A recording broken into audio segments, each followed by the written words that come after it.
take us back a bit, because it seems to me Orwell wrote in the 30s, and the 30s was one huge experience of unemployment, which then actually hugely affected the politics.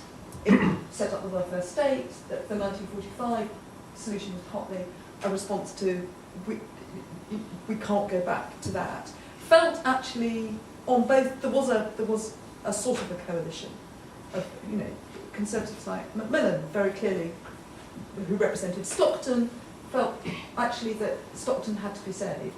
And that consensus that unemployment was an object of policy, keeping it down was an object of policy, really survived till 1979, 1980.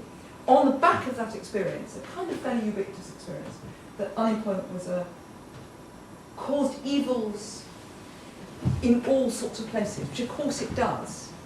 And then we've had, since 1980, really, why didn't the 1980s experience of unemployment produce a political generation that was as concerned as those people that come through the 30s and the war to stop unemployment happening again? Why? What's missing? Well, inequality was the answer to that question. Yes. I mean, it was a sense that people weren't all in it together, and the sense that if you did the right things with your life, if you took responsibility, you were going to be okay. And you sort of looked down on those who didn't. It's when that whole transition from unemployment being a sort of structural issue, to a private one, to be about your personal failings, and we've yet to come back to it being a structural issue. It's still the rhetoric around it is still focused on scroungers and sort of sense that these are a different class of citizen. And that's what I think will change, because I think you can't sustain that when it's a much more ubiquitous experience. The last 10 years it's been still a very minority experience. I think also on the level of kind of Westminster politics, I think a lot of people who are powerful in politics now grew up essentially in the 80s politically, and they saw Margaret Thatcher winning very big majorities with unemployment astonishingly high. And so I think on some level, perhaps not consciously, they think actually you can still win power if unemployment's 3 million, 3.5, Didn't actually do Thatcher that much harm, in inverted commas. And it's a depressing thought, but I suspect that's why they're not losing sleep over it yet. I mean, we're being very negative now about what the potential outcome is. But I think let's put if you read my book about neoliberalism, I am not a fan of it. But let's put their argument, or put the argument of the third way politicians who followed their programme. That is, in the early 80s, I can remember the Labour left had a slogan, a utopian slogan called "1 million jobs a year." Well, Blairism created 1 million jobs a year, more than 1 million jobs a year. Yeah. It created employment. So did Bill Clinton's America. And not only that, in Bill Clinton's America, not George Bush's, real incomes for the first time in 20 years went up. Now, that's it. You can't just go, oh, well, so what? That's reality. And if you buy the idea that there is if we do end up with a short, sharp recession, and the capitalism comes powering out of it, then that 3 million won't look quite the same. I think there is, for example, we're looking at Britain. I just don't even now yet find a huge social angst about unemployment. What there is this is a quiet, suffering thing. And the reason why, one other hunch I have is that in the boom there was a large amount of underemployment. That is, women working at Boots on 12k, doing making the photographs come out of the machine, and they can barely pay their way in society. And their aspirations are just, they can't see any way as how they could ever be on something so highfalutin as, say, 19k, which is what a graduate trainee at a bank might start at. So people's horizon has been crushed down into a very narrow amount. And there is, after all, a safety net, which is benefits, and above all, benefits targeted at families, child benefit, etc.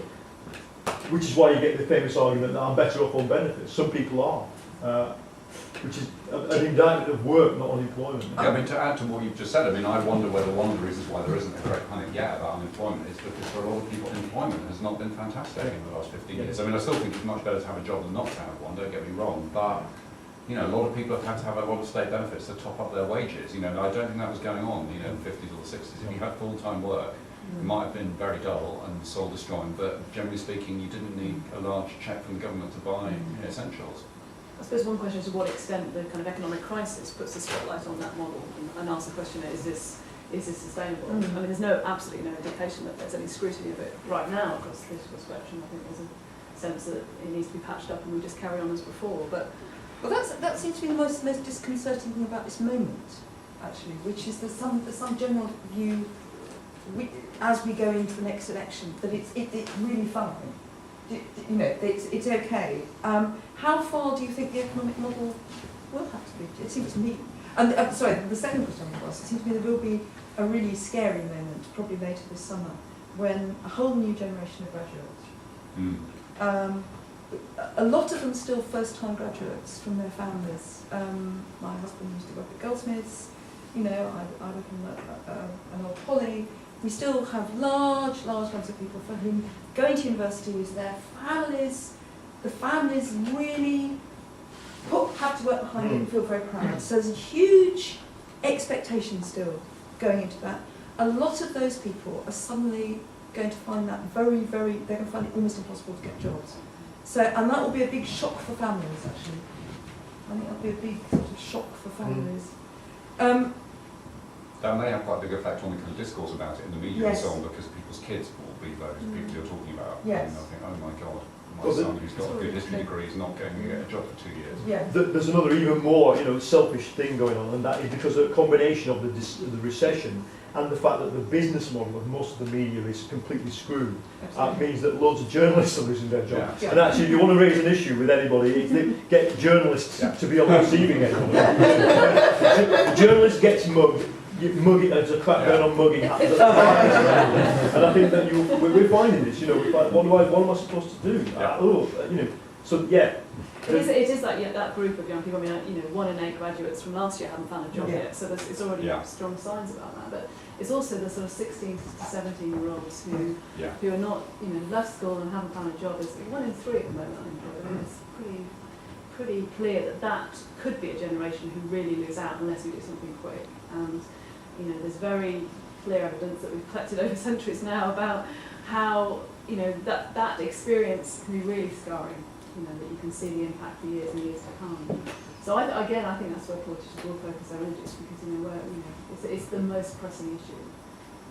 But I was going to say, I thought in Coming Up for Air, Orwell sort of describes the way that politicians just have lost a grip on the moment of the day. I mean, the war is coming, and somehow the Labour Party just looks out of touch with the changes that are now facing. And there's so many echoes to today, but it just sort of feels as though the big challenges that we face are not really being grappled with by any of the political parties. There is a sense of we'll just carry on as before, and that's very disconcerting.